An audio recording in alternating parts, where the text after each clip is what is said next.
Iconic image from the end of World War II, the kissing sailor on VJ Day in Times Square 1945. A celebration for many, but for some looking back, a different story. Well, I think they were caught up in the emotion of the time, which was these people coming back from war and all of that. George Mendoza and Greta Friedman have been identified as the two in the picture. They didn't know each other at the time and quickly parted ways. Recent interviews have spawned serious discussion online, launched by one blog calling it sexual assault and the selective blindness of rape culture. In this day and age, if this were to happen, would you think something differently? I think the circumstances beyond this. This was to celebrate the end of the war. While recounting the event, the woman in the photograph acknowledges, quote, "It wasn't my choice to be kissed, but it was just someone celebrating."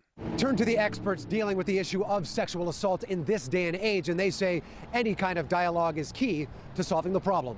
By identifying this photo for what it is, a form of sexual violence, will help others when they're coming forward or they're trying to deal with what happened to me. In a direct response to global news, the London-based blogger known as Leopard has identified herself as Joy and explained the reason for posting her thoughts.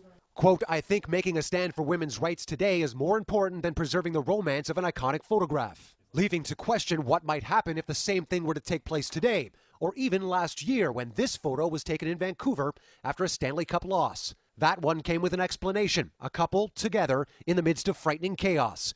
The same thing can't be said more than a generation ago. Mark McAllister, Global News.